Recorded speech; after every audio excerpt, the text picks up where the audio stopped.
Le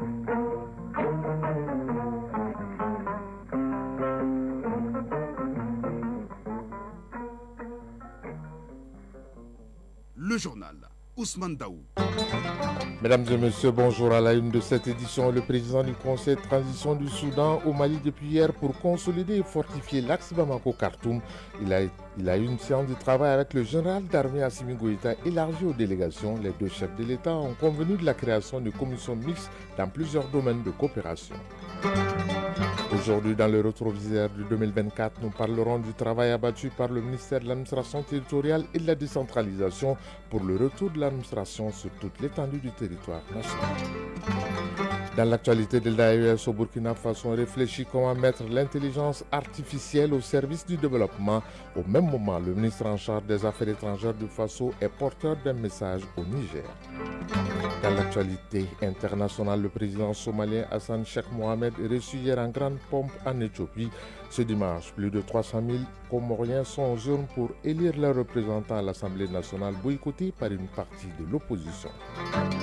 Dans la page sportive de cette édition, il sera question du championnat national de football et de compétition africaine des clubs. Défaite interdite pour le Doliba AC en Ligue des Champions et le Stade Malien Bamako en Coupe de la Confédération. Dans Focus Santé de ce dimanche, nous parlerons des 4 grossesses qui sont un fléau au Mali avec plus de 600 décès maternels et plus de 7400 nouveau-nés. Voilà pour le sommaire dans un instant. Les détails. Dimanche 12 janvier 2025. Mesdames et messieurs, bonjour. Merci d'avoir choisi Radio Mali pour vous informer. Bienvenue. À l'heure où je vous parle, à 9h passées de 2 minutes, le président de la transition, le général d'armée Assimi Goïta, est à l'aéroport international président Modibo Keïta Sénou pour accompagner le président du Conseil de souveraineté de la transition du Soudan, Abdel Fattah al-Burhan, qui est à Bamako depuis hier. Justement, il a été reçu au palais de Koulouba par le général d'armée Assimi Goïta. Les deux chefs de l'État ont eu un entretien en tête-à-tête, une entrevue élargie par la suite aux deux délégations. Le président de la transition, général d'armée Assimi Goïta, et son homologue soudanais, général Abdel Fattah al-Burhan, ont échangé sur des questions sécuritaires et les possibilités d'une coopération régionale. Des commissions mixtes seront créées dans différents domaines de coopération. Une annonce faite au terme des échanges sera bâtie à Koulouba. Le Soudan au Mali, c'est l'image d'un renouveau de coopération et d'une diplomatie malienne qui se solidifie et se diversifie. Le président du Conseil de souveraineté de transition du Soudan, le général Abdel Fattah al-Burhan, vient à la rencontre du président de la transition, le général d'armée Assimi Goïta. Et quand deux généraux se retrouvent, les questions qui ressurgissent généralement sont celles sécuritaires. Le contexte oblige. Le Soudan fait face à une crise sociopolitique, d'où la période de transition actuelle. Ce déplacement est celui du rappel et d'appartenance au même continent et de possibilités d'exploration pour une coopération revitalisée avec des programmes spécifiques. Les deux chefs d'État ont eu un entretien en tête-à-tête avant de rejoindre les deux délégations pour approfondir cette question de sécurité et de sollicitation du partenariat élargi. Au peuple du Mali et à son président, le chef de l'État du Soudan exprime son estime et ses reconnaissances. Général Abdel Fattah al-Burhan, président du Conseil de souveraineté de la République du Soudan.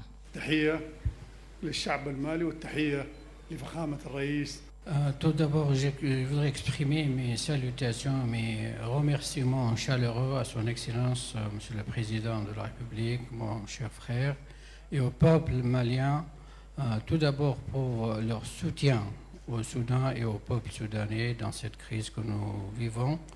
Je viens aussi explorer les voies de coopération entre nos deux pays qui sont énormes dans les différents domaines. Nous sommes deux pays frères qui vivons dans une région tourmentée. Nous avons des points communs, nous avons des projets et surtout pour notre continent qui souffre beaucoup. Donc nous avons une vision pour l'Afrique, pour la sous-région. Nous avons discuté aussi de notre coopération et notre soutien mutuel au sein des organisations régionales et internationales. Nous vivons dans un monde tourmenté, donc nous avons le devoir d'être aux côtés l'un de l'autre. Nous sommes mis d'accord pour la création de commissions mixtes dans les différents domaines de coopération dont nos deux pays ont besoin. Dans la logique d'une coopération bilatérale et régionale, le Mali et le Soudan vont redéfinir les axes de ce partenariat qui se veut fructueux.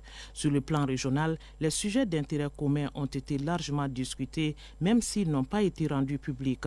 En plus des questions sécuritaires, le Mali et le Soudan peuvent développer une coopération économique avec leurs ressources en or et en pétrole pour le Soudan. Les deux pays ont une convergence de vues sur l'agriculture et l'élevage, deux secteurs clés de développement. Voilà, je le disais à l'instant, le président du Conseil de souveraineté de la transition de la République du Soudan, le général Abdel Fattah al-Burhan, était à Bamako depuis hier pour une visite d'amitié de travail de 48 heures. À l'instant même, le président de la transition, le général d'armée Assimi Goïta, est à l'aéroport international président Modibo Keïta Sénou pour accompagner le général Abdel Fattah al-Burhan. Nous y reviendrons plus en détail dans nos futures éditions. D'ici là, rétroviseur de 2024, l'équation de développement des représentants de l'État est aujourd'hui résolue. Les représentants de l'État sont présents sur l'ensemble du pays grâce à la bonne collaboration des départements en charge de la défense et de la sécurité. Le gouvernement, à travers le ministère en charge de l'administration territoriale, a procédé à un déploiement massif des représentants de l'État. Les localités hier paralysées à cause de l'insécurité ont donc aujourd'hui accès aux services publics. Processus de réorganisation territoriale dans ce dossier rétrospectif signé Garibou Perrault. Réorganiser pour mieux administrer, c'est l'approche du général de division Ablaye Maïga, Premier ministre, ministre de l'administration territoriale et de la décentralisation. Dès les premières heures de concertation, les retours de l'administration et les services sociaux de base ont figuré sur les différents programmes des autorités de la transition. Approuvé par le chef de l'État, le Premier ministre a procédé à une vague de nominations. À la date d'aujourd'hui, l'État exerce sa souveraineté sur l'ensemble du territoire national.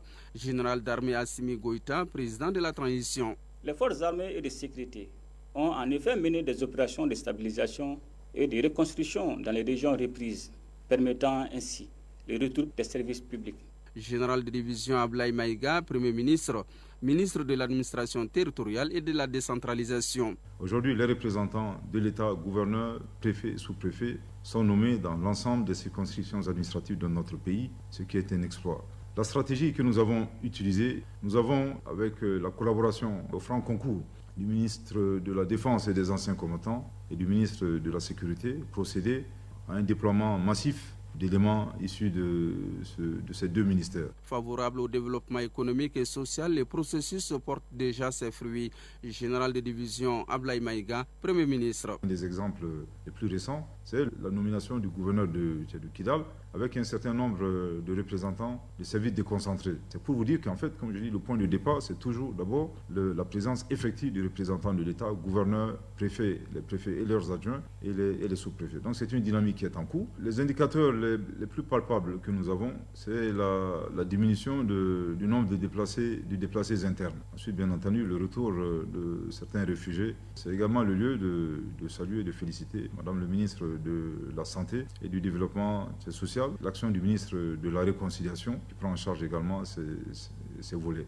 À droit, cette réorganisation administrative est, à tout point de vue, le parachèvement de notre nouvelle carte administrative. Pour l'artisan du processus, c'est un véritable outil de planification et de décision. Un État est supposé connaître à la fois ses frontières extérieures et ses frontières intérieures. Imaginez si on ne connaît pas les limites d'une région, des nouvelles régions comme Bougouni, ou comme Nara, comme Douanza. Comment voulez-vous prévoir des actions de développement pour ces régions à partir du moment où on ne connaissait pas ces limites? Aujourd'hui, comme je dis, c'est vraiment un mauvais souvenir. C'est derrière nous. Nous avons aujourd'hui la chance d'avoir vraiment une carte administrative qui est mise à jour, une carte administrative qui vous permet de visualiser l'ensemble des 19 régions administratives de notre pays, plus le district de Bamako. Mission d'évaluation, réunion technique, séance de travail. Il a fallu du temps et de la patience pour aboutir au retour de l'administration et les services sociaux de base. Général de division Ablaye Maïga, Premier ministre. Nous n'avons que le Mali. Je pense que nous avons l'obligation de satisfaire autant que faire se peut, dans la limite bien entendu des moyens à notre disposition, et de satisfaire les besoins exprimés par les différentes populations qui constituent notre raison d'être. En 2012, le Mali avait perdu plus de la moitié de son territoire national. En peu de temps, aujourd'hui, nous avons pu inverser cette tendance grâce à la bravoure de nos forces de défense et de sécurité, et grâce au leadership président de la transition, chef de l'État, chef suprême des armées. Aujourd'hui, l'armée est sur l'ensemble du territoire national. La République du Mali compte aujourd'hui 19 régions, un district, 159 cercles, 815 communes, 474 arrondissements et 12 641 villages, fractions et quartiers. Les représentants de l'État sont aujourd'hui à tous les niveaux pour exercer la souveraineté nationale.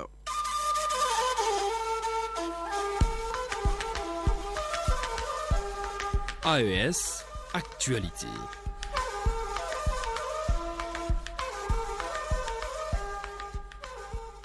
L'actualité de la Confédération Ouagadougou abrite depuis hier le tout premier forum sur l'intelligence artificielle. Les réflexions de cette première édition sont centrées sur l'impact et l'opportunité de l'intelligence artificielle en Afrique, organisé par Wikre Innovation Burkina Faso. Ce forum regroupe plus de 400 participants et experts du domaine de l'informatique. La correspondance d'Alberic Bachono de Radio Burkina. Qu'est-ce qui se passe avec les intelligences artificielles? Quels sont les outils, les défis, les opportunités et comment les IA transforment la communication? Ce sont là, entre autres questions, qui trouveront réponse à ce premier forum sur l'intelligence artificielle de Ouagadougou.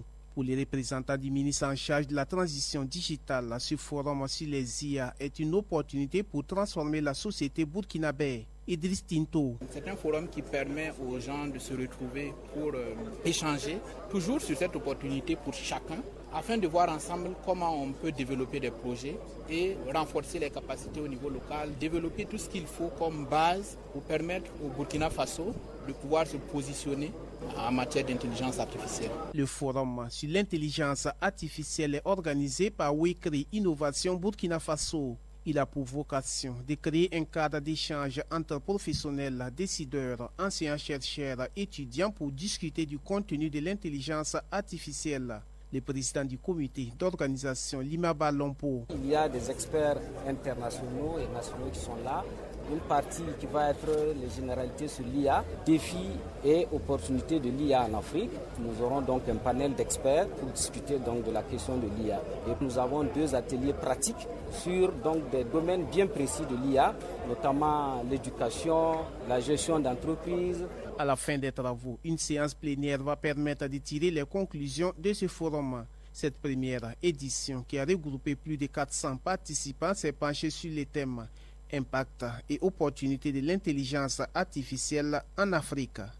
Au Niger, dans le carnet d'audience du président du Conseil national pour la sauvegarde de la patrie, le chef de l'État, le général de brigade Abdourahmane Tchani, il faut noter l'audience accordée au ministre burkinabé des Affaires étrangères et de la coopération internationale et burkinabé de l'extérieur, Jean-Marie Traoré Karamoko, est porteur d'un message du président du Faso, le capitaine Ibrahim Traoré, au président Abdourahmane Tchani. Écoutons le ministre des Affaires étrangères et de la coopération internationale et des burkinabés de l'extérieur. Il est au micro de Awali Oumarou de la radio du Niger. J'ai eu le privilège d'être reçu par le général Abdourahmane Tchani, le président de la République du Niger, dans le cadre d'un échange entre le chef de l'État et son frère du Burkina Faso, le capitaine Ibrahim Traoré, dont je suis porteur d'un message. Le capitaine Ibrahim Traoré m'a instruit de porter ses vœux de bonne année à son frère du Niger, mais aussi d'aborder un certain nombre de questions qui rentrent dans le cadre des relations de fraternité et d'amitié entre le Burkina et le Niger, mais également des questions confédérales. Il m'a instruit également de prendre des orientations auprès de son aîné pour les questions d'avenir concernant l'espace confédéral. J'ai eu une oreille très attentive de son Excellence le chef de l'État qui m'a prodigué ses conseils avisés et nous repartons de Niamey très satisfaits de ces échanges. Dans l'actualité, hors de la Confédération AES aux Comores, un peu plus de 300 000 électeurs doivent désigner aujourd'hui les 33 députés qui siégeront dans la nouvelle Assemblée comorienne, alors qu'une partie de l'opposition a décidé de boycotter le scrutin. La Convention pour le renouveau des Comores, CRC, au pouvoir, va tenter de conserver sa majorité au Parlement. Un second tour est prévu le 16 février, en même temps que les élections communales. Au Tchad, on connaît les résultats des élections législatives du 29 décembre dernier. Les chiffres provisoires proclamés hier par l'Agence nationale de gestion des élections ANGE donnent environ les 2/3 des sièges au mouvement patriotique du Sahel avec plus de 100 députés. Le MPS au pouvoir et principal soutien du maréchal président Mohamed Idriss Déby devrait donc avoir la majorité absolue dans la nouvelle assemblée. Le parti arrivé deuxième, le RNDT, le réveil de l'ancien Premier ministre Albert Pahimi Padaki, collecte un peu plus de 10 sièges, tandis qu'une trentaine de partis n'auront qu'un seul élu. L'Éthiopie et la Somalie poursuivent leur rapprochement après des mois de crise entre les deux pays, né d'un accord entre le gouvernement éthiopien et la région sécessionniste du Somaliland. Un rapprochement s'était amorcé le mois dernier sous les auspices de la Turquie. Épreuve de ce réchauffement, la visite hier à Addis Abeba du président somalien Hassan Sheikh Mohamud. À l'issue de leur entretien, Abiy Ahmed, le premier ministre éthiopien, et le président somalien Hassan Sheikh Mohamud ont annoncé la reprise totale des relations diplomatiques et le retour du personnel respectif dans les deux capitales, ainsi qu'une coopération sécuritaire et économique renforcée. Plus vieille organisation politique du continent, l'ANC vient de fêter ses 113 ans après une popularité sans partage sur l'Afrique du Sud depuis la fin de l'apartheid. Le parti de Nelson Mandela a subi en mai dernier un revers électoral historique qui l'a contraint à composer un gouvernement d'union nationale, une du convenu sur laquelle le président Cyril Ramaphosa est longuement revenu hier dans un discours prononcé à l'occasion de cet anniversaire. Rappelons que l'ANC a vu le jour le 8 janvier 1912. Présidentielle en Croatie, en lice pour le second tour de la présidentielle croate ce dimanche. Le président sortant, social-démocrate Zoran Milakovic, est donné grand favori face à Dragan Primorac, candidat du parti de droite au pouvoir, le HDZ.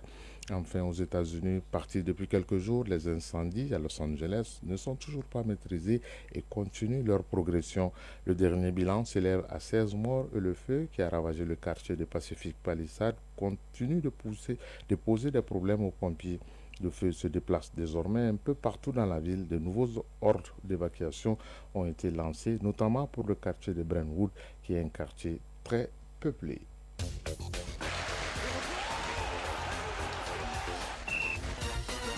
Dans l'actualité sportive de cette édition de 9h, on parlera essentiellement football avec la 7e journée du championnat national sur le continent. Les deux représentants maliens dans les compétitions africaines des clubs, la CAF joue gros ce dimanche.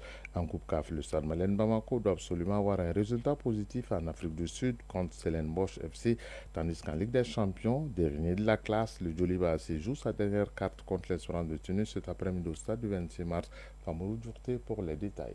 Pour le Djoliba AC, ce dimanche 12 janvier 2025, même une simple victoire ne suffirait pas aux Rouges de Bamako de rester dans la course à la qualification au moins jusqu'à l'ultime journée, mais il faudra battre l'Espérance de Tunis par au moins 4-0 ou 5 buts d'écart pour garder, minime soit-il, l'espoir de croire jusqu'au bout à un miracle. Le Djoliba AC n'a que 2 petits points au compteur après 4 journées contre 7 pour son adversaire du jour. Alou Doumbia, milieu de terrain du Djoliba AC. On joue le match pour les 3 points et sauver l'honneur aussi. Battu à l'aller 4-0 par l'Espérance de Tunis, finaliste de la précédente édition et 4 fois vainqueur de la compétition, le Djoliba AC ne va pas se présenter ce dimanche en victime expiatoire face aux Tunisiens. Modibo Koulibaly, secrétaire général du Djoliba AC. Le foot, ce n'est pas de la mathématique pure, ce n'est pas toujours le plus fort qui gagne. Nous pouvons bien embêter cette équipe tunisienne. Demba Mamadou Traoré, entraîneur du Djoliba AC. Est-ce que le coach est optimiste? Toujours optimiste. Quand on joue un match de football, on est toujours optimiste. Sinon, dans le cas contraire, on reste à la maison. Seule la victoire comptera ce dimanche 12 janvier 2025, aussi bien pour l'Espérance de Tunis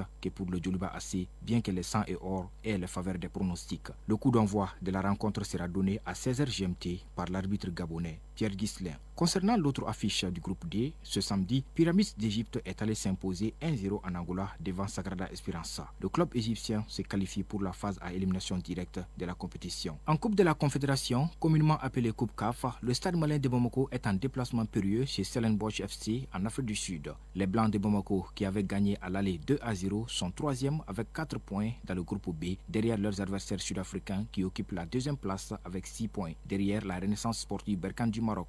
La RS Berkane, déjà qualifiée pour les quarts de finale avec un bilan sans tâche de 12 points, se déplace en Angola pour jouer contre CD Lunda Sul. Le club angolais, avec un seul point, est hors course. Sur le plan national, pour terminer, la 7e journée du championnat de football de Ligue 1 professionnelle a pris fin ce samedi. L'USFAS est venu à bout du leader, l'US Bougouba, par 2-1. Afrique Football Elite AFE a aussi réalisé une bonne opération en battant l'US Bougouni 2-0. Le duel des promis n'a pas connu de vainqueur. Les étoiles du Mandé et le FC Diarra se sont neutralisés 0-0. En ouverture de la 7e journée, vendredi, l'AS Ral de Bamako et l'AS Bakardian de Boraouli n'ont pas pu se départager 0-0. L'AS Police a dominé Binga FC 1-0. Les matchs Djoluba AC AS Korofina et Stade Malien de Bamako 11 cratères ont été reportés en raison de la 5e journée des rencontres de groupe des compétitions africaines des clubs ce week-end. Au terme donc de la 7e journée de la Ligue 1 professionnelle de football du Mali, le classement provisoire nous offre un nouveau podium. L'US Bougouba occupe toujours la tête avec 14 points, mais elle est désormais suivie par l'USFAS 2e 11 points et 11 cratères 3e 10 points. Le trio du bas du classement est occupé par l'US Bougouni 12e 5 points, le Stade Malien de Bamako 13e 4 points 5 matchs à moins et les Étoiles du Mandé 14e 4 points.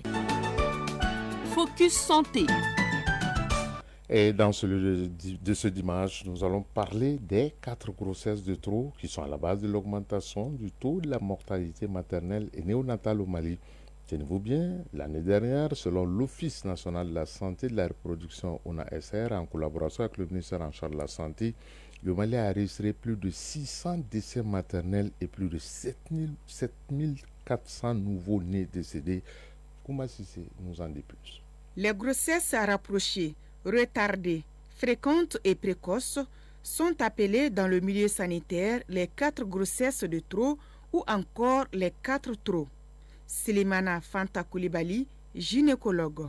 Quand la grossesse survient précocement, c'est un problème, c'est-à-dire chez les adolescents de 15 ans, 16 ans jusqu'à 17 ans, ça trouve que l'organisme de la petite adolescente n'est pas encore mature pour pouvoir abriter le fœtus. Donc ça peut poser le problème.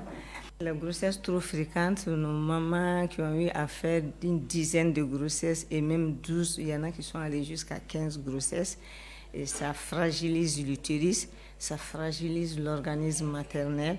Grossesse rapprochée, la première grossesse est survenue et la deuxième, moins d'1 an, la deuxième aussi est survenue. Donc ça pose problème. La grossesse trop tardive, ça veut dire les femmes qui, à partir de 35 ans au-delà jusqu'à quarantaine, qui font leur première grossesse. Et ça trouve vraiment que ça pose un sérieux problème hormonal pour pouvoir nourrir la grossesse. Selon les constats, les complications liées à ces grossesses de trop sont très élevées. Elles provoquent des maladies, jouent sur la croissance du nouveau-né et sont également impliquées dans l'augmentation du taux de la mortalité maternelle et néonatale. Les femmes peuvent avoir des maladies telles que au moment de l'accouchement, des déchirures, il peut y avoir des fistules obstétricales, on peut avoir aussi des problèmes, surtout au niveau de l'accouchement, des ruptures utérines. Et souvent, les médecins sont amenés à enlever même l'utérus de certaines femmes qui sont vraiment jeunes parce que l'utérus est délabré et ces femmes ne pourront plus avoir d'enfants. Donc pour le nouveau-né, on a un problème de retard de croissance. Cet enfant peut naître avec des petits poids de naissance, vraiment d'intelligence, des problèmes de quotient intellectuel bas et de débilité mentale. Par rapport à la mortalité, nous avons vraiment une mortalité élevée liée à ces grossesses. En 2024 seulement, l'ONASR avec le ministère de la Santé, nous avons déchiffré 710 décès maternels. Et pour les décès de nouveau-nés, nous sommes à 7456. L'une des stratégies de lutte contre les grossesses multiples, rapprochées et précoces est la planification familiale. La solution, c'est de planifier les grossesses. C'est vraiment l'occasion donnée à la femme et à la famille de choisir le moment où il veut avoir des enfants. Nous avons d'autres stratégies, c'est-à-dire c'est l'utilisation des services de santé. Quand les femmes sont enceintes, même si la grossesse est de trop, et parmi les 4 trop, il faut que la femme fréquente les structures de santé pour faire sa consultation prénatale. Un problème connu est à moitié résolu, dit-on. Toute femme qui se sent concernée par l'une de ces grossesses de trop doit donc prendre des précautions pour éviter tout risque sanitaire affectant elle-même ainsi que le futur bébé. 9h passées de 22 minutes à Dougounikoro, région du Ségou. C'est la fin de cette session d'information qui vous a été présentée par Ousmane Daou, mise en onde Bintou Traoré, mise en ligne Mohamed Koulibaly. Prochain radio avec l'actualité, c'est à 13h, 13h dimanche. Vous serez en compagnie d'Ibrahima Traoré et toute son équipe. Moi, je vous retrouve demain à 13h et toujours avec le même plaisir de vous servir. Chacun de nous ne peut être une étoile, mais tâchons de briller pour éclairer là où nous sommes. Bon dimanche à toutes et à tous et à très bientôt.